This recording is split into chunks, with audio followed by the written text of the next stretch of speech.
పురాతన కొండల అంచులో శివాలయం ప్రకృతితో కలిసిమెలిసి శ్వాస తీసుకుంటూ ఉండేది. ఫలవృక్షాల మధ్య వినయంగా ఉన్న ఇల్లు, గ్రామస్థులు ఐక్యతతో పనిచేస్తూ ఉండేవారు.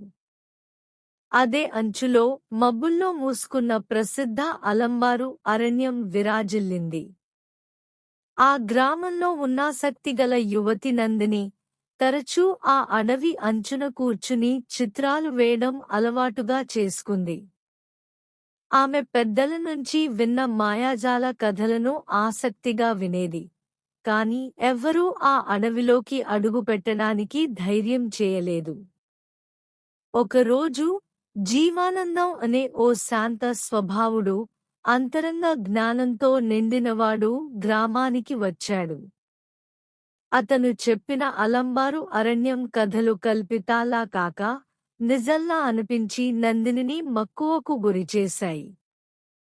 జీవానందం మార్గదర్శంతో నందిని జాగ్రత్తగా అలంబారు అరణ్యంలో అడుగుపెట్టింది. ఆమె సరిహద్దు దాటిన క్షణం కాలం నెమ్మదించి గాలి మారిపోయింది. అడవిలో నందిని అద్భుతంగా వెండి జింకలు మరియు మెరుస్తున్న తిత్తిలులు చూస్తూ ఆశ్చర్యపోయింది. ఆ అరణ్యం జీవించి ఉండేది, పంటలు ప్రత్యుత్తరం ఇస్తూ, చూస్తూ, ఆహ్వానిస్తూ. అదరి హృదయంలో ఒక విశాలమైన చెట్టు రుళ్లతో వెలుగుతూ, జీవంతో పులకరించి విరియించేది.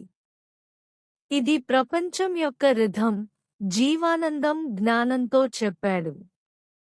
తిరిగి వచ్చినప్పుడు నందిని ప్రతి ఉదయంగా, ప్రతి గాలిలో మాయాజాలం కనిపించింది. ఆమె గ్రామస్థులను ప్రపంచ అందంతో ఐక్యంగా జీవించడం నేర్పింది. అలంబారు అరణ్యం కాలం అప్రారంభంగా నిలబడింది, వెలుగుతూ, శాంతంగా ఆశీర్వాదాలు ప్రవహిస్తున్నాయి.